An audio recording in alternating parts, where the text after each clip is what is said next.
I have someone that serves me food, that sells very good food when I was single. She knows that 7:30 I am eating or I'm taking food to work.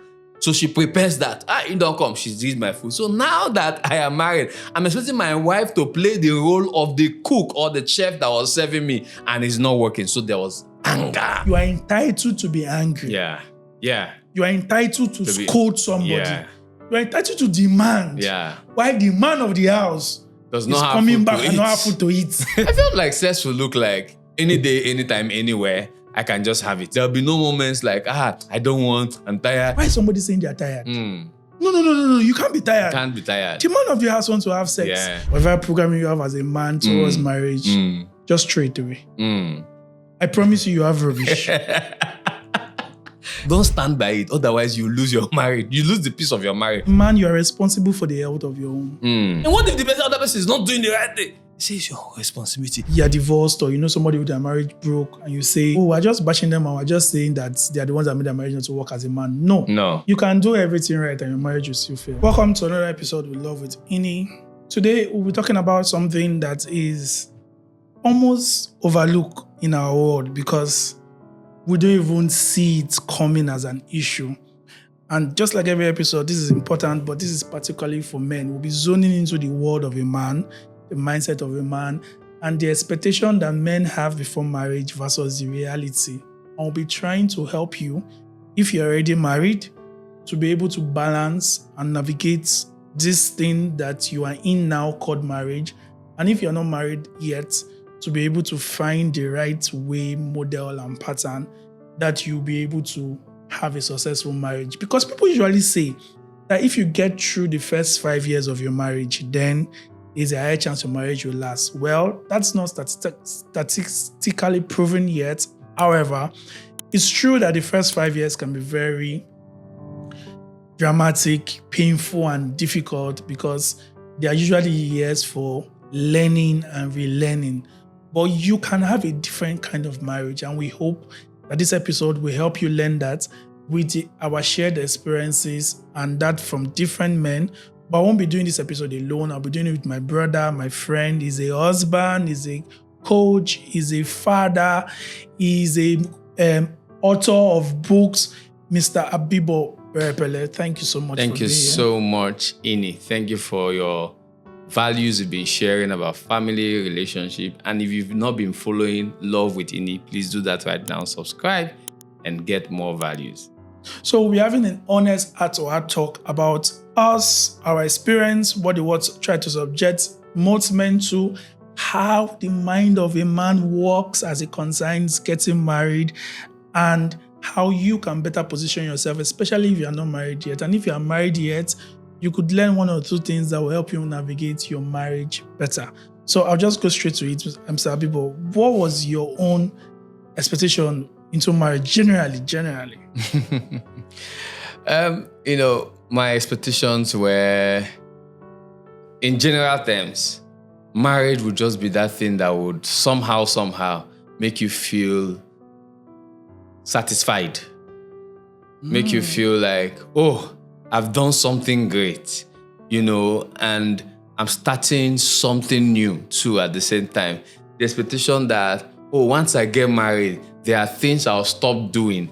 There are things I'll start doing. I'll have some responsibility reduced. I'll have some responsibility increased. Okay.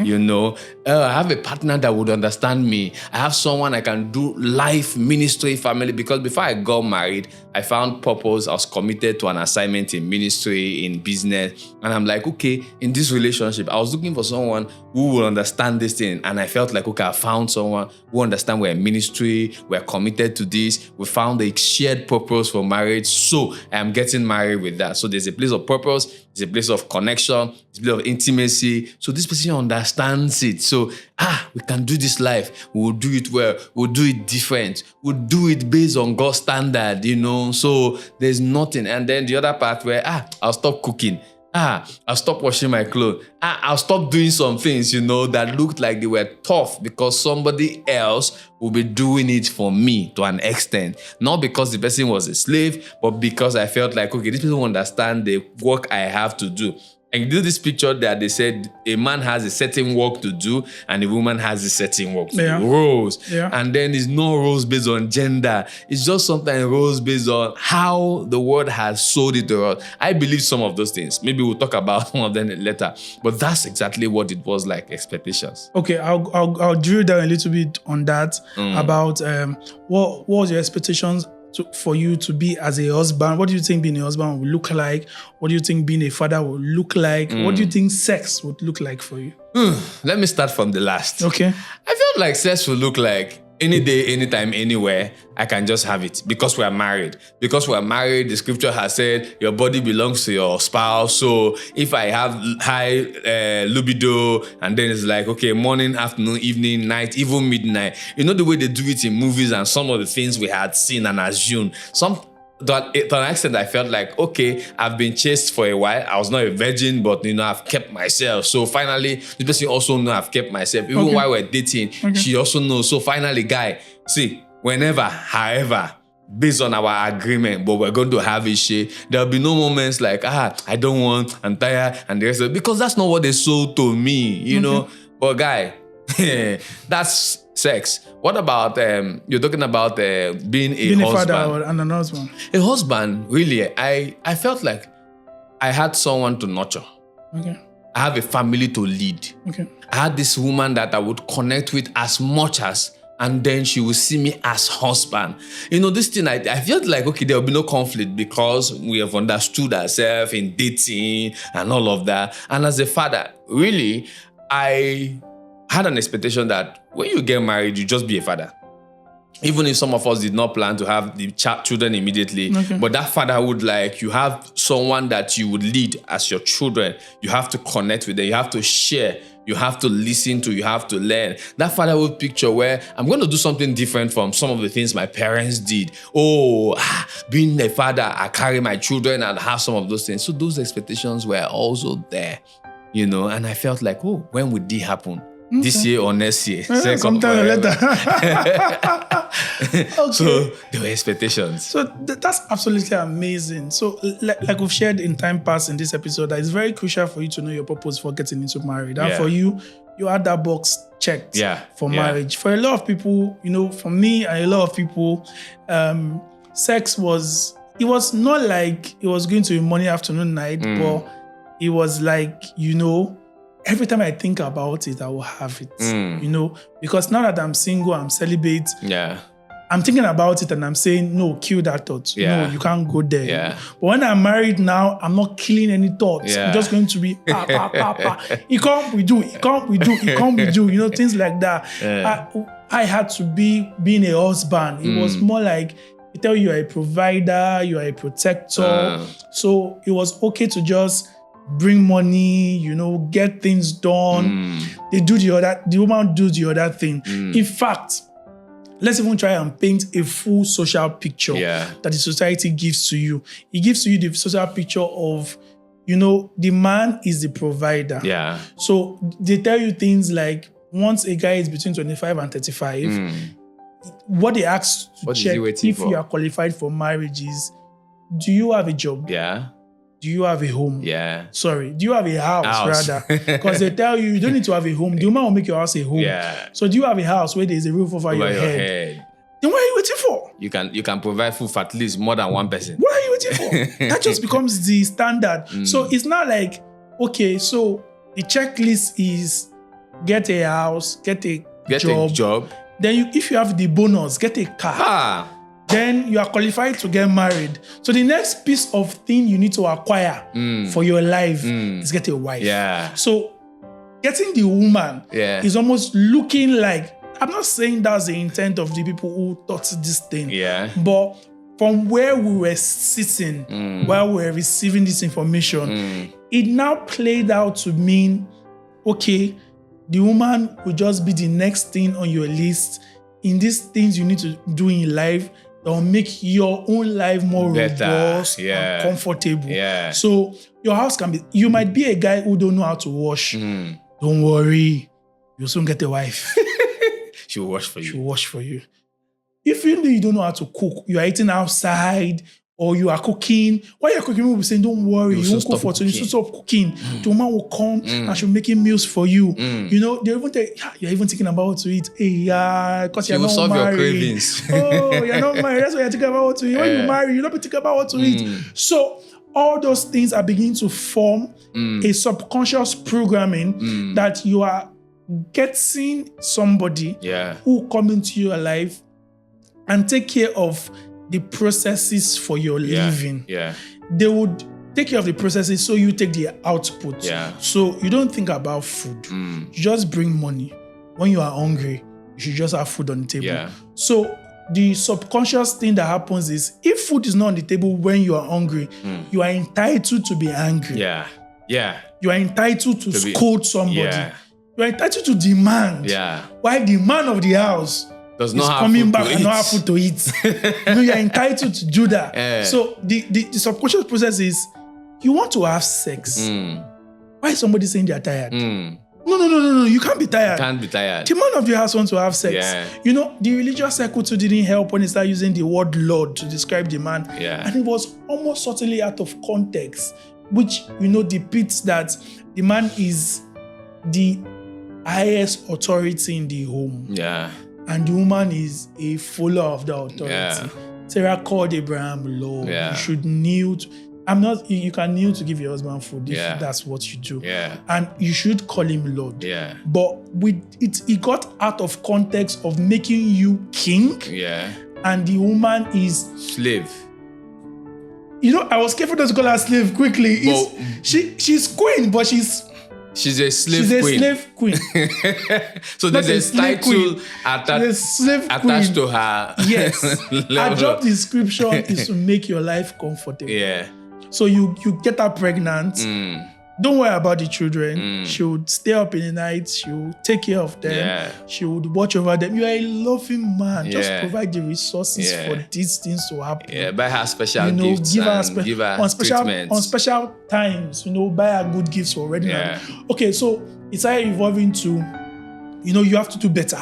What better means for examples of better, that the common examples you always hear for better would have always been, you have to remember birthdays, and you have to remember anniversaries. You have to buy gifts. Remember the birthday of the kids and buy gifts. So don't worry about every other day of the year so much. Just these important dates. Honor the important dates, as the case may be. And to solve the whole... You know, you solve the whole thing. The house is dirty. Don't worry. Somebody will be keeping it clean for you. Don't learn how to keep your shoes well. Don't learn how to make the bed. But don't worry. Somebody will come. Put the house in order.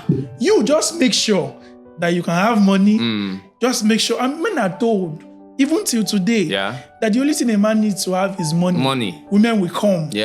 Yes. Women will come. Wife would not. Wife would not. They didn't put that part of the phrase for you. Wife would not. So even when you enjoy and love your wife, they also have this context of men are hunters. I appreciate what they were trying to explain, but the men you're trying to explain hunting to are also logical beings.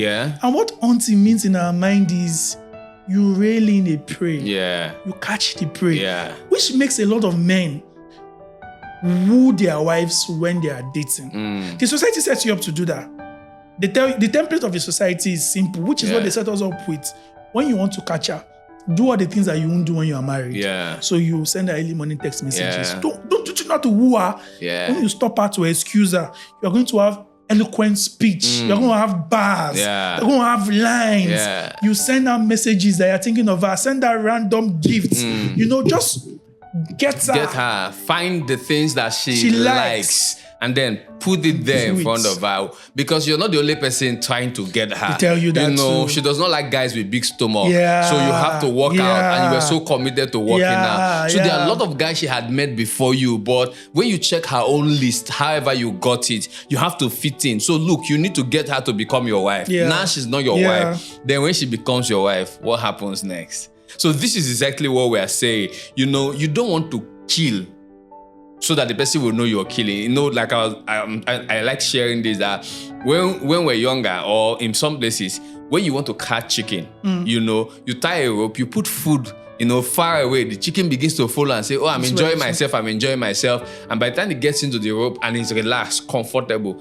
you drag it. The essence of it is not to drag the chicken to nurture like a farmer, all right? Yeah. It's this hunter mentality we're talking about. Exactly. You don't kill the chicken from a distance. You don't stone the chicken to die. No, it doesn't make it sense, all right? You catch the chicken and then pamper the chicken till it gets to you, then you kill the chicken. And that's what many men do.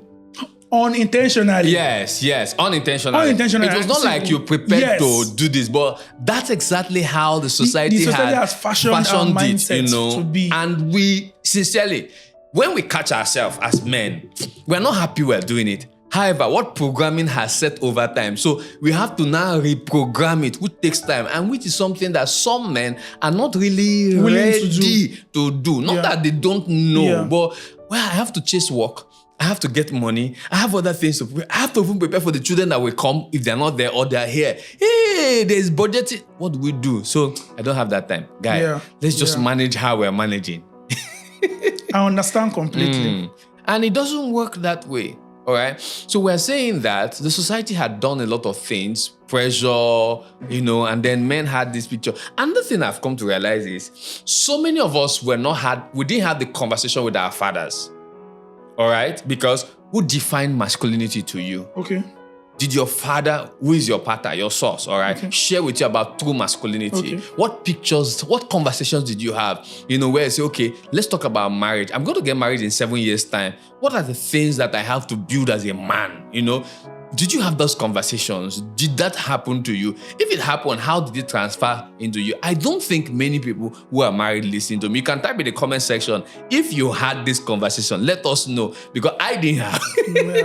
I don't know if you did. Yeah, so men, I had mentors that we had a discussion with, but it was still, they couldn't fully give you the full picture. Yeah. Because it was like it was a good benefit to enjoy if you provided this certain amount of time and resources. You should enjoy all these other things as a benefit for the work you were putting in.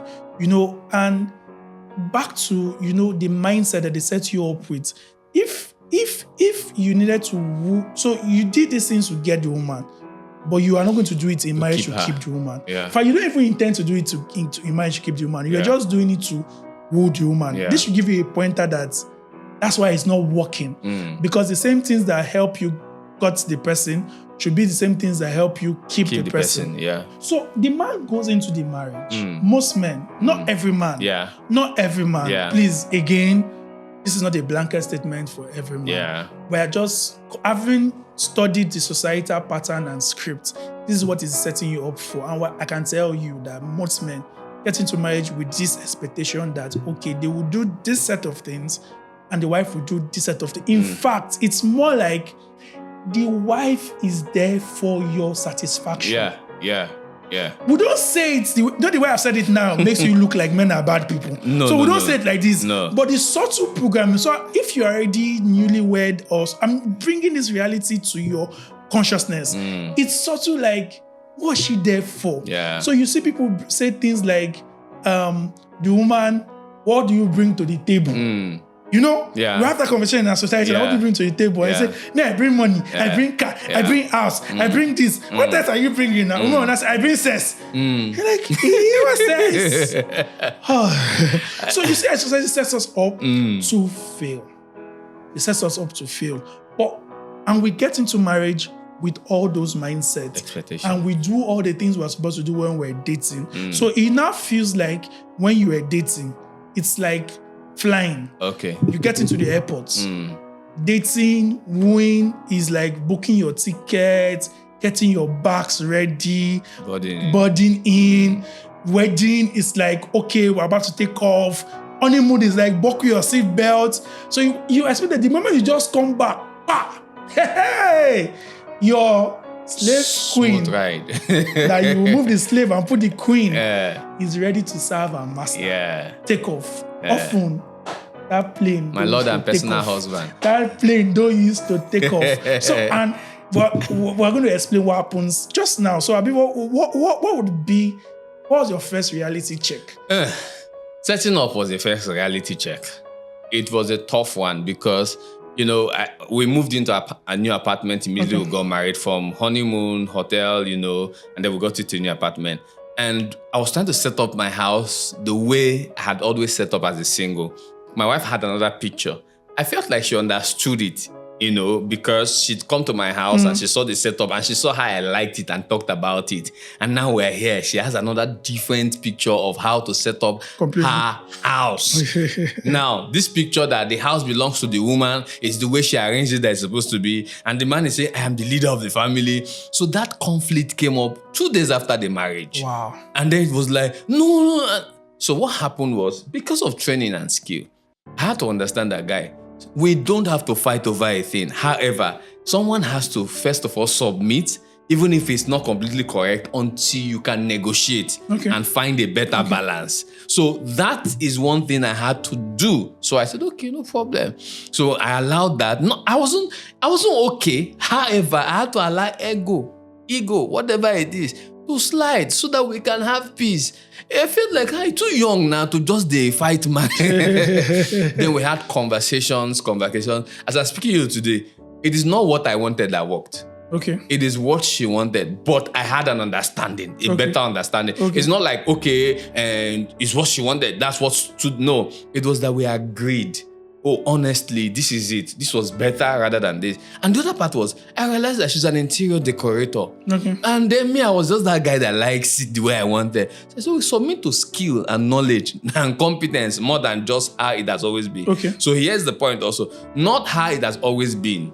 It is how best can we achieve this. Okay. Another one was food, my brother. Oh. The truth is, you know who you marry. You must understand that things will not change overnight. You understand? So conversations, I like eating in the morning. Yes, it entered her head, I like eating in the morning. However, this system, she didn't like eating in the morning. And she wanted us to eat together. And it's like, hey, look, Abibo, 7:30, I've eaten my food.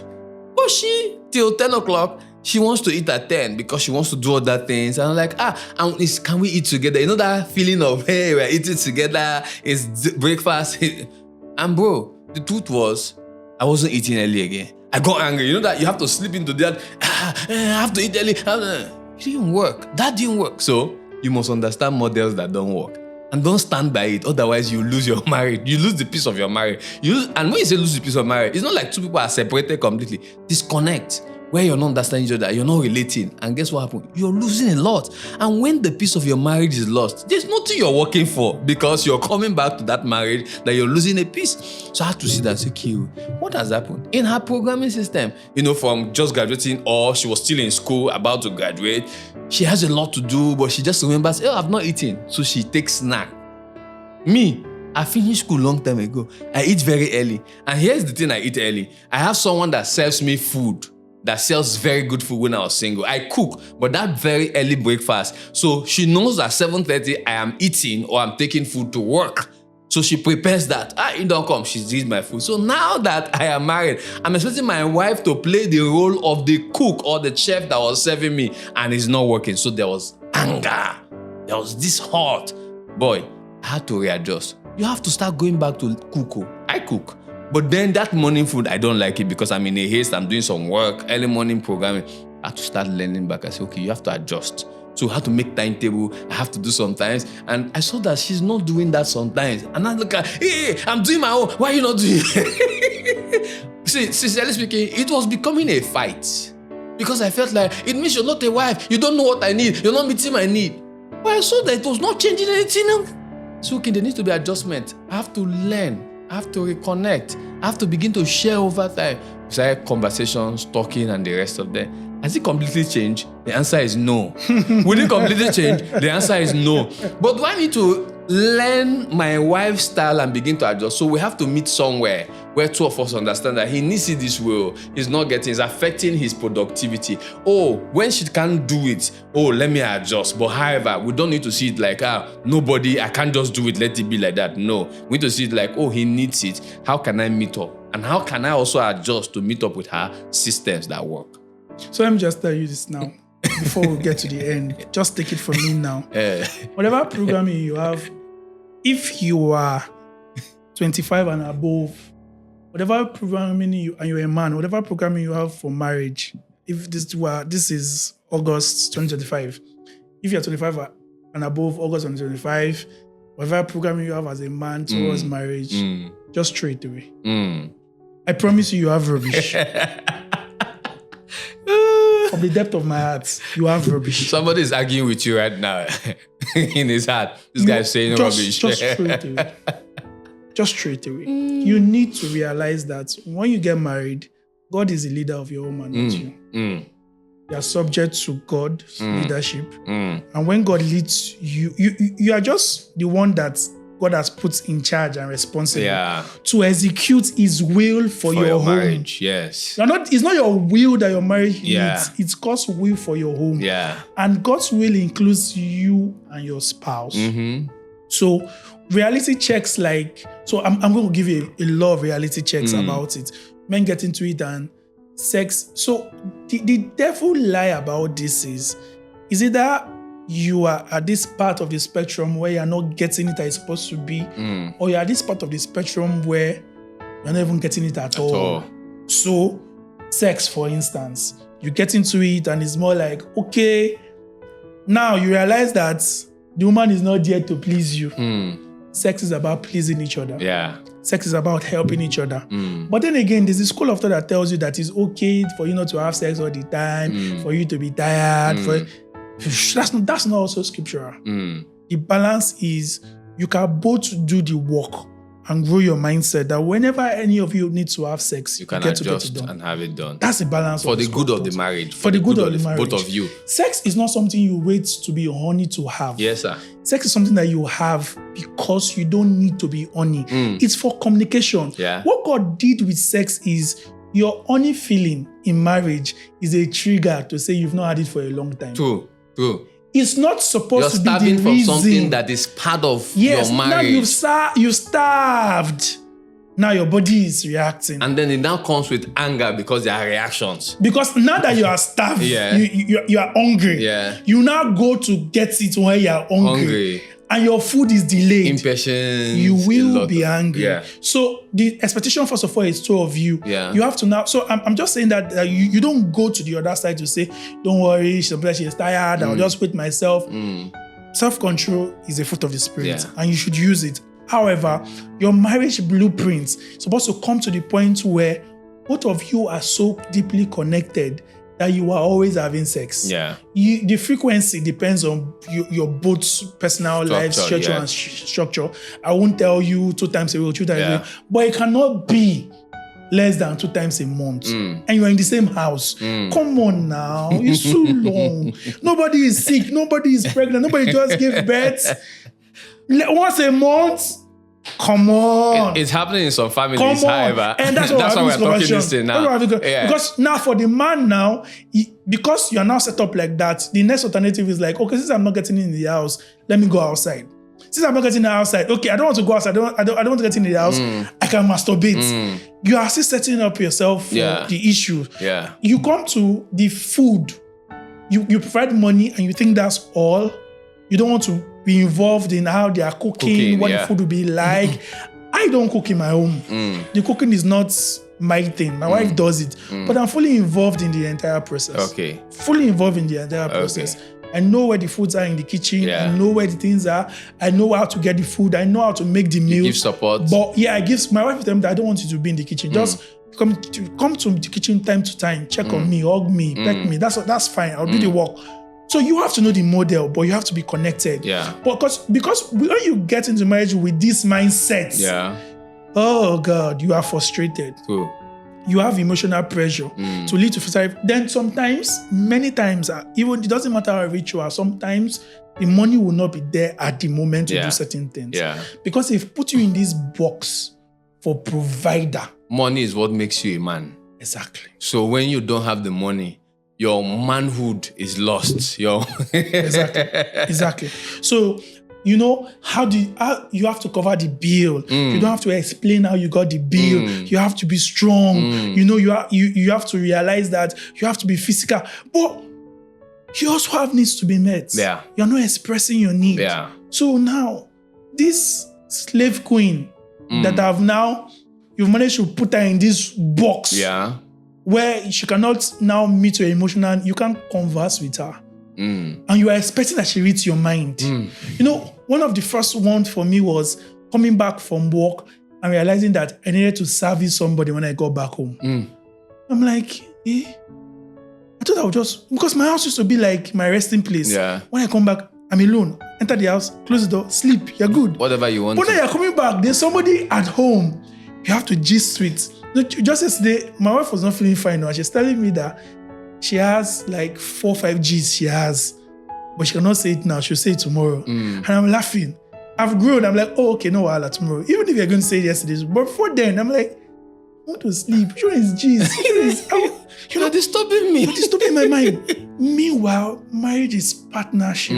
But because of that programming we've explained earlier, it sets you up to make you think that marriage was a one-way traffic. So when they now say, if you survive the first 3-5 years of your marriage, most likely you won't have a divorce, which is not really true. No, it's not really true. It's not true. But they're just trying to communicate to say that first 5 years for many people, that's when you now begin to learn what marriage is really supposed to be like. Many people survive it nowadays. Many more people are not surviving it nowadays. So you don't want to wait till you get to the early part of your marriage to start learning this. And if you're already in the early part of your marriage, you want to start retooling and reschooling your mind. Yeah. And I want to tell you now, don't do it alone. If you're already married, if you're not married, you can take your time, reframe your mind. Yeah. But if you're already in the early part of your marriage now, please find help. True. You're already inside the hole, and you're already in that hole with somebody. Yeah. To try to be digging out by yourself will almost drown you. You need somebody that is not inside that hole to bring you out and bring your spouse out. I think even while we're looking for help, I think one thing that is missing again is communication. Yep. Which is something I know that we should talk about. Because you see, so many people communicate in dating, but don't communicate in marriage. Okay. An assumption is not a skill. So some people when a marriage, you're finding that the things you expected are not working. Rather than react, why not we sit and respond? That's one thing I had to learn. And not just that, I had to learn listening to the Holy Spirit and communicating. I sat down with some of the things that are now working in our marriage. Not everything is working yet. There's no pretense. Some things are not working yet. We are work in progress. But I sat there and said, okay, let's talk about this. Because the other person have an opinion, you have an opinion. Can we sit down? Why was this so? Can we just know your experience with this? Have you had previous experience with this thing? Sometimes some people call me and say, sir, and we're not having sex. Okay, let's sit down. Have you had conversations why it's not happening? Because when you don't talk, you don't know that sometimes it could just be the odor that makes the person not want to have the sex again. It could be something. So why are we not communicating? Why are we not sharing moments? I'm sorry, did you just say the odor? Yes, Sorry, but see, that's why we talk about communication. I'm sorry, but the other is both ways, yeah? On both ways. That's why we have to talk. You see, real conversations. Maybe one time we'll talk about marriage sex in full. We're going to talk about some things that people are not talking. There are irritations that happens. There are things that you're not expecting. In fact, somebody stopped having sex because the first time they had sex after they married, they didn't have conversation regarding stretch mark. The guy said when he turned on the light and he saw stretch mark, in fact, he just felt like, why did I even marry? Because they didn't have conversations. We come back to before you married, were the conversations you had? Were you real to each other? Did you just say it so that it can say, when I marry, he will see it now, or she will see it? No. Conversations, you don't end conversations because you're married. In fact, you have to strengthen the conversations because you're married. Yeah. Because that's one thing that can help change that you want to see. Yeah. Both persons have to change. Yeah. And with conversation, you know what change you need and what change the other person needs. You don't assume that it's only one person that needs to change. That's a lie.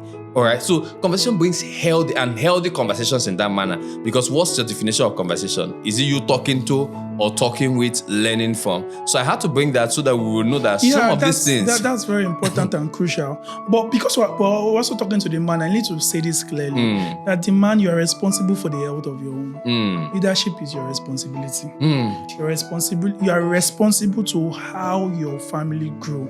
So when you are the man and you're taking the posture of, that's how my wife is, or it will not change, you've already accepted defeat on behalf of God for your family.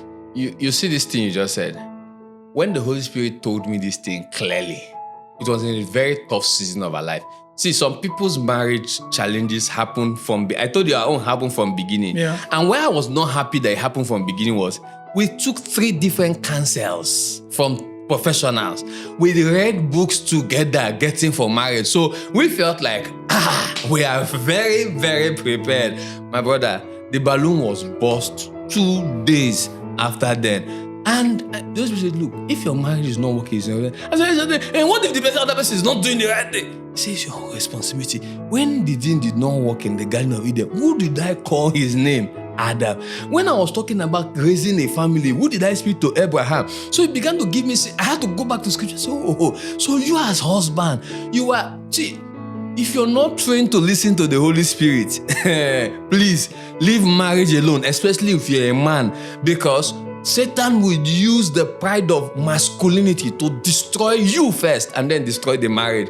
And that's where we have a problem. So I'm saying again, listening to the Holy Spirit is very critical for this thing to work. Because you as husband, learning submission before marriage as male to the Holy Spirit will save you and save your marriage. Because you don't say, when I marry, I'll not learn how to submit to the Holy Spirit. You start practicing submitting to the Holy Spirit because he's the leader of that family. Exactly. He gave you leadership under his leadership. Exactly. So, it's written in scripture. Exactly. God is the head of the man is the lead of the family. Yeah. So when you don't submit that and then your spouse offends you, what do? You get to scatter your family rather than listen and say, God, look at what has happened. Vulnerability to God is safety for your marriage. Very important. Very, very important. And that's how you lead. You lead your home while you are also growing. Yeah. So it's important that you lead with vulnerability. Yeah. So if you're a man and you are in this situation already, and because I'm sure you're already feeling you're in a fix. Yeah. And because we're logical beings, sometimes the best things we do is to say, let's leave it. Okay, I won't break up the marriage, but okay, I'll just let you be like that. Because we give the excuse that you're not following now. Well, nobody follows a leader who is taking them where they want to go. Nobody will not follow a leader who is taking them where they want to go. Nobody will not follow a leader who is showing them the way. Nobody will not follow the leader who is not showing them through the way. Nobody will not follow a leader who is patient with them. Nobody will not follow a leader who is kind to them. Nobody will not follow a leader who shows up for them even when they are down. You see, all this thing you just said now is work. It's serious work. And the truth is, if we are not ready to, because I had to start learning these things because over. These things are not said when you were preparing for marriage. That's the truth. That's why you are having the issue now. Yeah. That you are inside. And you are look like, but I'm ready now. No, we ready. If there's a word like that. Because there's car and house and money. You're not ready to lead because, marriage will reveal that you are still a boy. And for you to lead in a home, we did an episode about explaining different stages of emotional growth. Yeah. Go and watch that. But for you to lead in a home, you need to be a man. And man is not being muscular, me. Yeah. And for the emphasis, man is also not they and them and she. Yeah. You are he. You need to be a man. But Female.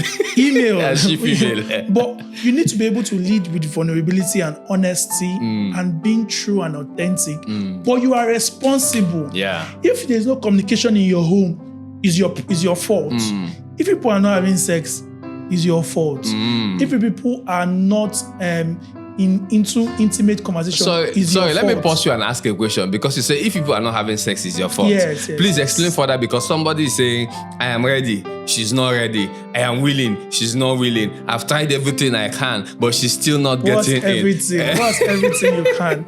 Everything you can is subject to context. Okay. Let me just also balance this by saying that that's why also husband, you're supposed to cultivate. You cannot be ready and she's not ready. She's supposed to be ready with you. So as you're being ready, be preparing her. You can't be getting ready and you left her to get ready by herself. You're communicating through your service, your actions. As you are getting ready, help her get ready too. As you are about to learn communication, help her learn communication too. A lot of us do the thing where we say, okay, you are a grown adult, I'm a grown adult.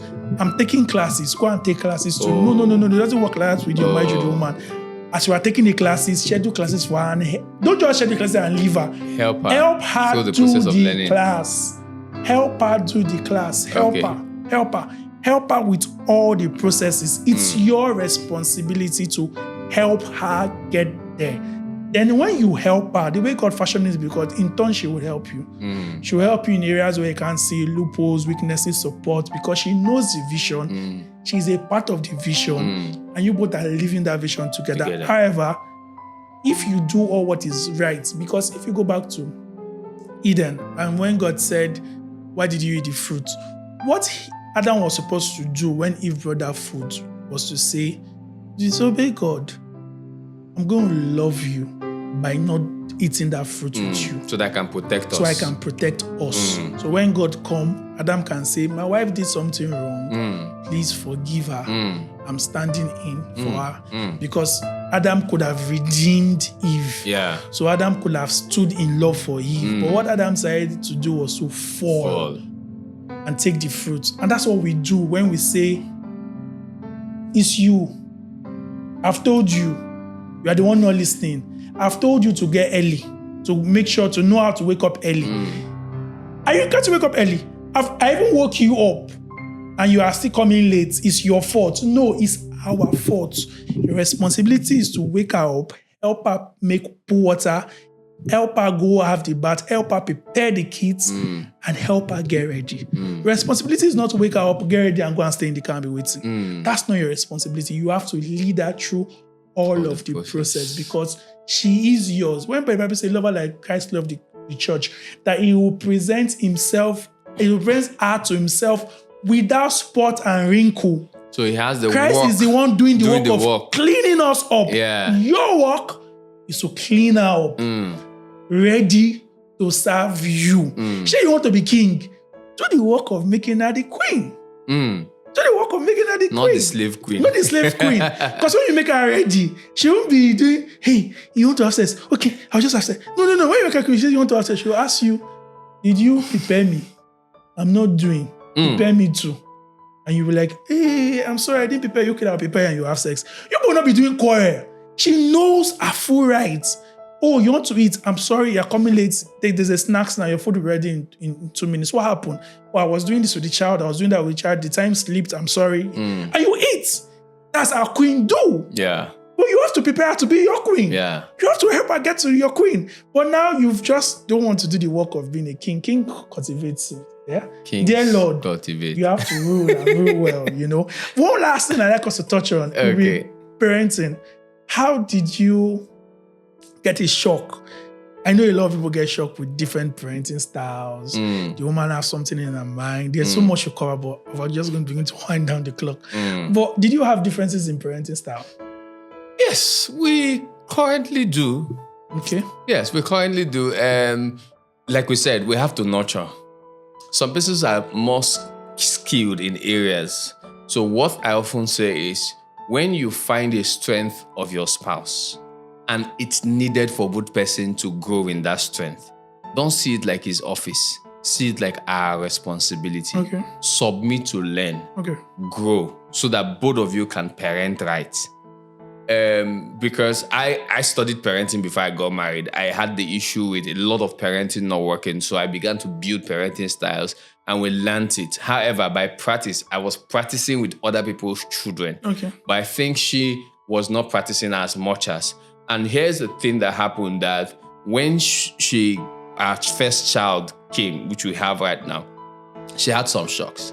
Oh, I have too many things, so overwhelming. Too many things. I don't have a help. What do I do? So sometimes when it looks like she is frustrated, she just feels like, what do I do? Is this child that's the problem? It's not like she's saying the child's the problem. However, I had it fixed before this child came. What are the things that are changing? So what's my role? To now begin to find where she needs help, where I have to reconnect with her, where I need to begin to show her. If I yell and nag, we're not getting the result. I can't say, we're not getting it right. No, I say, okay, she's here right now. For she to move from this point to this other point, I have to do something. So I will not just teach. Yeah. I have to connect. Connection means understand what area she needs my help, which is the work. And that's why we say, if you're not ready for the work, don't do the marriage, because, that's what will make her call you king and Lord. Because sometimes we have this picture that, our mother was the one catering for us while the dad was growing, Did that your family parenting really work? Did it really work for you? So I began to go back, and then I also had a problem where I felt like, okay, One time, something happened. She spanked our daughter, assuming that she had done something. And when she checked, it was not done. And she just said, in her heart, she was like, oh, I did the wrong thing. And I said, no. And what we need to learn to do is, I am sorry. So I didn't do it that way. What I did was, I also made a mistake with our daughter. And I said, oh, I'm sorry. She's 8 months. I said, I'm sorry. I didn't do it right. Please, I'm sorry. Now, what happened was, she made a statement like, does she understand what happened? I said, yes, she understands. I wanted to also show you that day you did so thing, this was it. I didn't shout about it, not because you were wrong. I wanted to just become that example for us to learn. Husbands, we must choose to become example. In fact, Ini here taught me some things about this example, and I'm telling you boldly that he had to reshape my mind with some things, and I started working on them. You know what happened? She was like, oh, I didn't know. So she went to tell her daughter, I'm sorry, for something that happened 2 weeks ago. And I was happy because adulthood say, don't apologize to younger ones. I have a principle. No, apologies for both persons. Yeah. So when we don't see men do that, so I began to relate. You see what I was saying, our parenting. So we're actually working on documentations now for raising our daughter, where I know that, yes, I'm ahead. However, I have to wait and support where we walk through the journey. So that's what I mean by it's your fault. It's your fault because you're not modeling the example, you're not teaching the example, you're not being the example. Sometimes you're either shouting the example without you doing yourself. Yeah. Do what I say and not do what I do. Yeah. You're not leading with patience, you're not leading with love, you are tired, you know. No, so, and like I said, if you're already in the situation, get help, seek professional help. You can seek professional help from any part of the world you are. You can seek professional help from any of us speaking here. But you need to seek professional help to come out of it. Don't think you come out of it alone. Something happened. And I'll say, you know what? After I got married, we're talking about expectations something. Let me just put this up also. I think like my wife knows how to iron exceptionally. In fact, it looks like something very easy. And I just felt like, oh, there's no need for me to iron again. I'm not having someone. Look, sometimes we become irresponsible because someone is helping us, and that's not good for our marriage. So one time my wife said, no, I won't iron for you again. And it was a point where I was in bare need of clothes, And I looked at her and said, look, were there not times you were giving to a cleaner? Were there not times you were ironing your clothes? I wanted to get very angry. I said, no, learn to go back to the basics. Learn to iron your clothes. And it's about 2 months or less than 2 months. But you know what? I started preparing for weeks. I'll iron for weeks. I don't think, because she now also helped me. Now, what would have been anger and all of that, it became ease. I started reprogramming and said, okay, let me plan myself to do that. I just had to bring it up. So say, some things people do as a service, you shouldn't turn it into slavery to them. And if they don't do it, you now come to the position of, like, if you don't do it, So I just had to bring that to say. Thank you for sharing that. There's so much to share. If you have listened to this point, I really appreciate you. I'm going to try and wrap up here because we could go on and on and on and on. But I also know men have ego. Yeah. So you might be listening and like, they're just saying rubbish. You don't know how hard it is. They think it's easy to do this. You think it's not easy. That's what our ego does. It's fine. I know it's not easy, but I also know it's doable. Yes. The road, I saw a video yesterday that said, if you want to work 9 to 5 till you're 65, or you want to start a business, it's hard. If you want to, grow up in the farm or grow up in the city, it's hard. If you choose to work out or you choose to be fat and obese, it's hard. Whatever it is you want to choose to do will be hard. Laziness is hard. Laziness is hard. Hard work is hard, but you have to choose your hard. And choose the reward that will come with your hard. So this marriage that you have done now, that you are trying, you are striving, I know it's hard work. So that I'm describing, it's also hard work, but you have to choose your hard. Ini, let me quickly say, not working it is harder than working it. In fact, I say it every time. I say, I've tried not working it before. In fact, I said, I'll do 2 weeks. We're going to do this silent treatment. We're not going to, all the principles we put in to make our marriage work. I say it's not going to work. Look, I lost money. I lost time. I lost a lot of connection. And I said, oh, just 2 weeks trial. My brother, I lost me. I had to go back. So I'm saying this to say, look, marriage work is hard. Not working it is hard. So choose your hard and choose the one that would actually serve you. My final word to you is, you can do everything right and your marriage will still fail. Because it takes 2 people to make the marriage work. Please don't live here and maybe you're divorced, or somebody with their marriage broke and you say, we are we are bashing them. In fact, I'll get the editor to put this first. To say, oh, we're just bashing them and we're just saying that they are the ones that made their marriage not to work as a man. No. God made Adam, and Adam ate the apple of fruit. God didn't fail. Adam chose to fail.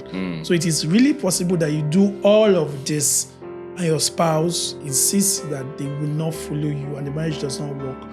That does not make you your fault. However, we're speaking as to the cultural mindset that leads people to just enter a mode that allows their marriage not to succeed as a man. And we're speaking to that mindset that if you change that mindset, you stand a higher chance of having a successful marriage even in your early years. My experience is that my early years was just learning and growing processes. There were no trial, tumors, and headache early years. I mean, it was bliss from get-go. Of course, things happen and we're still growing on it. But you can have, when God designed it, God is not designing you to crash, and learn. So if you're not married yet, you can learn from it. But that's all we can take. If you have questions, observation, comments, please leave them on the chat and we'll be glad to hear from you. But we will see you on the next episode. Thank you so much, Abibo, for doing this. Thank you. Bye-bye for now.